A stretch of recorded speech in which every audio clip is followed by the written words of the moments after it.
အမျိုးသားတဘာဝဘေးအန္တရာယ်ဆိုင်ရာစီမံခန့်ခွဲမှုကော်မတီလုပ်ငန်းညှိနှိုင်းအစည်းအဝေးကိုဒီကနေ့မွန်းလွဲပိုင်းကနေပြည်တော်ရှိလူမှုဝန်ထမ်းကယ်ဆယ်ရေးနဲ့ပြည်내နေရာချထားရေးဝန်ကြီးဌာနမှကျင်းပရာမှာအမျိုးသားတဘာဝဘေးအန္တရာယ်ဆိုင်ရာစီမံခန့်ခွဲမှုကော်မတီဥက္ကဋ္ဌပြည်ထောင်စုသမ္မတမြန်မာနိုင်ငံတော်ဒုတိယသမ္မတဦးညိုစောတက်ရောက်မှာစကားပြောကြားပါသည်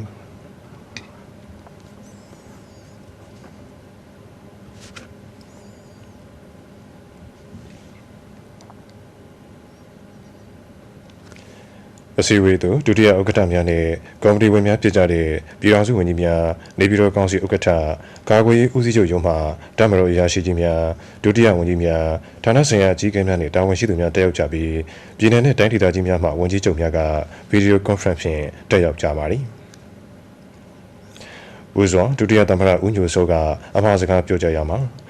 ဒီကနေ့စည်းဝေးကိုကျင်းပပြုလုပ်ရတဲ့ရွေးချက်မှာမြန်မာနိုင်ငံတဘာဝဘေးအန္တရာယ်စီမံခန့်ခွဲမှုအတွက်အဓိကတာဝန်ယူဆောင်ရွက်နေတဲ့အမျိုးသားကော်မတီအနေဖြင့်ရာသီဥတုပြောင်းလဲမှုဖြစ်စဉ်များနဲ့ရခိုင်ဖြစ်ပွားခဲ့တဲ့တဘာဝဘေးအန္တရာယ်များကြောင့်ပျက်စီးဆုံးရှုံးမှုများကိုပြန်လည်ထူထောင်ရေးကိစ္စရပ်များဆောင်ရွက်ပြီးစီးမှုနဲ့ကြုံတွေ့လာနိုင်ခြေရှိတဲ့တဘာဝဘေးများအတွက်ဝန်ကြီးဌာနများနဲ့နေပြည်တော်အပါအဝင်တိုင်းဒေသကြီးနဲ့ပြည်내များမှာဆောင်ရွက်ထားတဲ့ကြိုတင်ပြင်ဆင်မှုကြိုတင်ကာကွယ်မှုဘေးအန္တရာယ်ဖြစ်လာပါကတုံ့ပြန်ဆောင်ရွက်နိုင်ရေးအစဉ်အသင့်ဖြစ်အောင်စီမံထားရှိမှုများကိုသိရှိရတဲ့ပေါင်းစပ်ညီတိုင်းဆောင်ရွက်ပေးနိုင်ရန်အတွက်ဖြစ်ပါကြောင်းယခုကာလဟာမုတ်တုံကာလကိုရောက်ရှိလာပြီးဖြစ်တဲ့အတွက်မုတ်တုံကာလအတွင်းဖြစ်ပေါ်လေးရှိတဲ့မုန်တိုင်းမြစ်ရေကြီးခြင်းများအပါအဝင်နောက်ဆက်တွဲဘေးအန္တရာယ်များကိုဒေသလိုက်သတိပြုပြီးကြိုတင်ပြင်ဆင်မှုလုပ်ငန်းများကိုအလေးထားဆောင်ရွက်သွားကြမှာဖြစ်ပါကြောင်းမိုးလေဝသဆိုင်ရာခံမှန်းချက်ကြိုတင်သတိပေးချက်များကိုမျက်ခြေမပြတ်ဂရုတစိုက်သိရှိစေရန်လည်းလိုအပ်ပါကြောင်း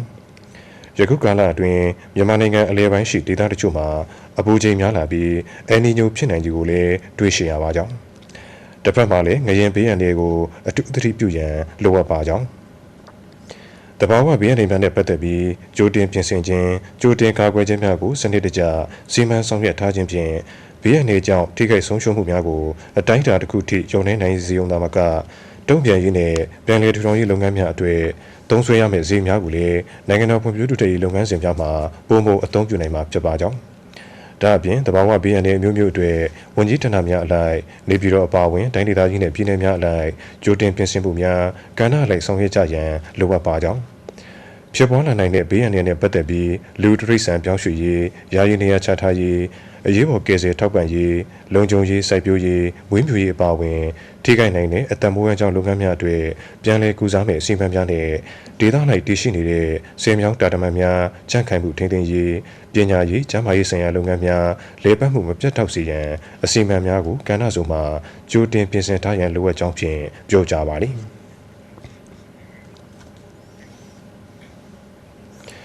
အဲဒီနောက်အမျိုးသားတဘာဝဘေးအန္တရာယ်ဆိုင်ရာစီမံခန့်ခွဲမှုကော်မတီဒုတိယဥက္ကဋ္ဌများဖြစ်ကြတဲ့ဒုတိယဗိုလ်ချုပ်ကြီးညုံဝင်းဆွေနဲ့ဒေါက်တာစိုးဝင်းတို့ကတဘာဝဘေးအန္တရာယ်ဖြစ်ပေါ်လာပါကအချိန်မီတုံ့ပြန်နိုင်ရေးအတွက်လူမှုကယ်ဆယ်ရှာဖွေရေးအဖွဲ့များဘေးဒဏ်ခိုလုံရေးအဆောက်အဦနဲ့ကယ်ဆယ်ရေးစခန်းများကြိုတင်စုဖွဲ့ပြင်ဆင်ဆောင်ရွက်ထားရှိမှုကူညီကယ်ဆယ်ရေးနဲ့တဘာဝဘေးအလွန်ပြန်လည်ထူထောင်ရေးလုပ်ငန်းများဆောင်ရွက်ရန်ရန်ပုံငွေရထားဆောင်ရွက်ထားရှိမှုတဘာဝဘေးအသိပညာပေးလုပ်ငန်းများကျယ်ကျယ်ပြန့်ပြန့်ဆောင်ရွက်ရှိတဲ့အခြေအနေများနဲ့ကုန်ကြီးကယ်ဆယ်ထောက်ပံ့ရေးပစ္စည်းများတိုးလောင်ထားရှိမှုအခြေအနေများကိုရှင်းလင်းတင်ပြကြပါသည်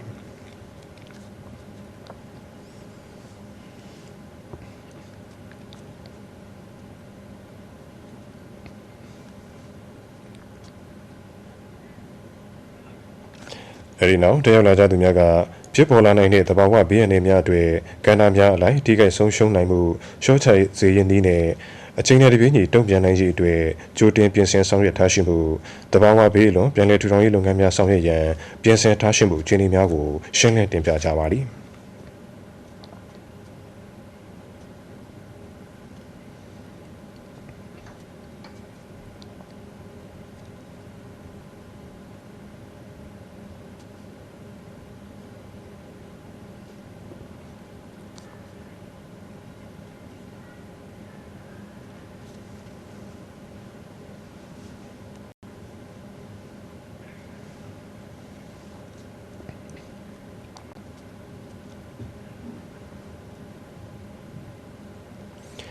ဆက်လက်ပြီးမြို့သားတဘာဝဘေးရန်ဆိုင်ရာစီမံခန့်ခွဲမှုကော်မတီဥက္ကဋ္ဌ